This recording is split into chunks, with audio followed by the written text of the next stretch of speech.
नमस्कार दोस्तों, welcome back to my channel English study Pathshala. और आज मैं आपके लिए लेकर आई हूँ एक नई मोरल स्टोरी जिसका टाइटल है ए टॉकेटिव टॉर्टस। यहाँ इसको हम लोग टॉर्टस पढ़ते हैं, इसका सही प्रोनाउंसिएशन टॉर्टस होता है। कुछ लोग इसको टॉर्टॉइज पढ़ते हैं जो कि गलत है। तो चलिए इस स्टोरी को रीड करते हैं और इसका अर्थ समझने का प्रयास करते हैं।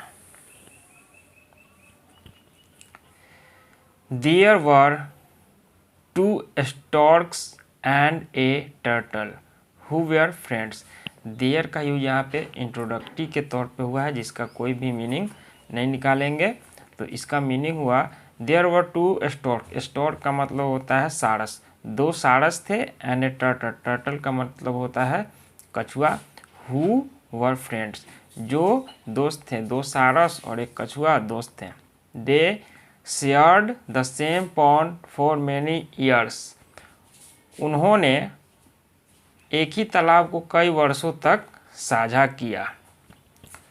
दे were living happily for a long time. काफ़ी समय तक वे खुशी खुशी पूर्वक रहे। The stork use to bring food for the turtle. सारस कछुए के लिए भोजन लाया करता था। यूज टू का प्रयोग पास्ट के किसी हैबिट को दर्शाने के लिए किया जाता है। And the turtle to do the same for them. और कछुआ भी उनके लिए वही काम करता था। बट लेकिन the turtle use to boast of itself. परंतु कछुआ अपना सेखी बहारता था, अपनी बड़ाई करता था और डींगे हाँकता था। सी डियर फ्रेंड्स, देखो प्रिय मित्रों। यू कैन फ्लाई ओनली, तुम सिर्फ उड़ सकते हो।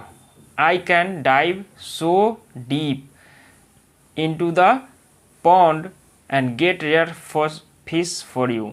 I can dive so deep, मैं बहुत गहरा गोता लगा सकता हूँ। डाइव का मतलब होता है गोता लगाना पानी में। इन द पॉन्ड, पोखर, पॉन्ड का मतलब होता है पोखर या फिर तालाब। मैं तालाब में बहुत गहरा गोता लगा सकता हूँ। And get rare fish for you, और तुम्हारे लिए दुर्लभ मछलियाँ लाता हूँ। The pond started to dry up, तालाब सूखना चालू हो गया। फास्ट एज, बहुत तेज़ी से सूखना चालू हो गया।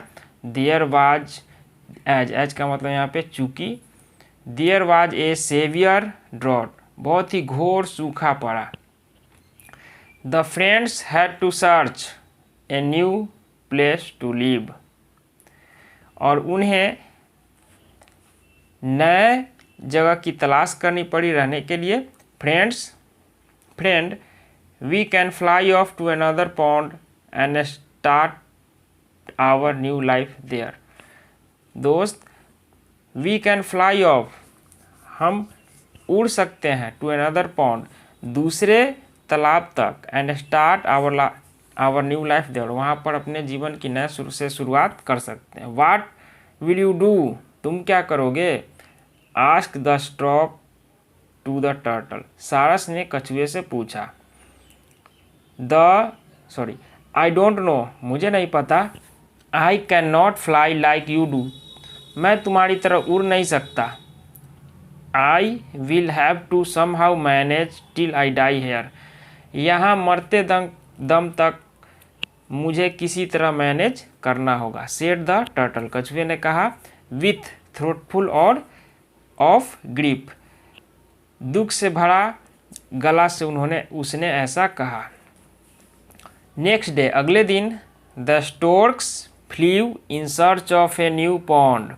अगले दिन दोनों जो सारस थे उड़ गए। Flew in search of a new pond, new पोखर की तलाश में उड़ गए, न्यू तालाब की तलाश में उड़ गए। To live and return happily, और वापस खुशी खुशी पूर्वक आए। फ्रेंड, दोस्त, मित्र। We have found a new pond to live in, हमने एक नए तालाब की तलाश की है जहां हम रह सकते हैं। To live in, come with us, हमारे साथ आ जाओ। वी शैल कैरी यू, हम तुम्हें उठा लेंगे। Said they to the turtle, उन्होंने ऐसा कहा। ये दे का प्रयोग सारसों के लिए हुआ है। Said they to the turtle, कछुए से कहा। तो चलिए आगे देखते हैं आगे क्या होता है। हाउ कैन यू कैरी मी, तुम लोग मुझे कैसे उठा सकते हो। आस्क द टर्टल, कछुए ने पूछा। द स्टॉर्क्स सेड, सारसों ने कहा। We shall hold a branch, hold का मतलब पकड़ना, ब्रांच का मतलब शाखा या टहनी, और बीक का मतलब चोंच। We shall hold a branch in our beak, हम अपने चोंच में एक शाखा को पकड़ लेंगे। You can cling to the branch, cling का मतलब होता है चिपकना। You can cling to the branch with your mouth, तुम अपने मुंह से ब्रांच के सहारे चिपके रहना। We will lift you up, हम तुम्हें ऊपर उठा लेंगे। And fly over to the new pond, और नए तालाब तक तुम्हें उड़ा के ले जाएंगे। सेड द स्टॉर्क टुगेदर, दोनों सारसों ने एक साथ कहा। The turtle clung to the branch, यहाँ क्लंग जो है ये क्लिंग का ही सेकेंड फॉर्म है।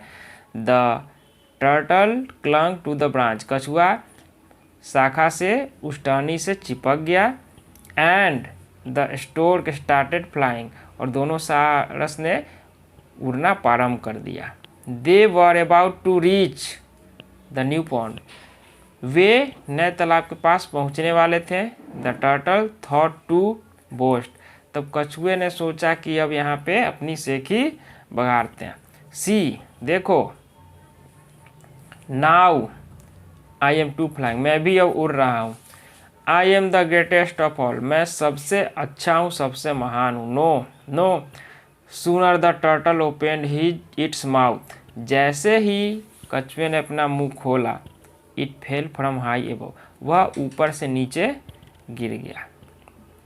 बट लकीली, लेकिन सौभाग्य से, as it fell near the pond, चूँकि वह तालाब के निकट ही गिरा। द सैंड वाज सॉफ्ट, बालू जो था वहाँ का नरम था। And there was no harm to the turtle, और कछुए को कोई नुकसान नहीं हुआ। The turtle had learn its lesson, कछुए ने अपना सबक सीखा। फ्रॉम देन ऑन, तब उससे आगे, इट स्टॉप बोस्टिंग, तब उससे आगे वह डींगे हाँकना बंद कर दिया। इस कहानी से मोरल क्या मिलती है। बोस्ट नॉट, फॉल नॉट, डींगे मत हाँके और गिरे भी नहीं। डींगे ज़्यादा हाँकने से एक दिन इंसान अपनी नज़र में खुद ही गिर जाता है, वैसा वो कर नहीं पाता है। तो इसलिए कहते हैं बोस्ट नॉट, फॉल नॉट। तो अगर ये स्टोरी आपको अच्छा लगी तो वीडियो को लाइक करें, चैनल को सब्सक्राइब करें, और चैनल पे नए हैं तो चैनल को सब्सक्राइब जरूर कर लें, और नोटिफिकेशन बेल को भी ज़रूर प्रेस कर दें। इसी के साथ यह वीडियो समाप्त होता है। जय हिंद।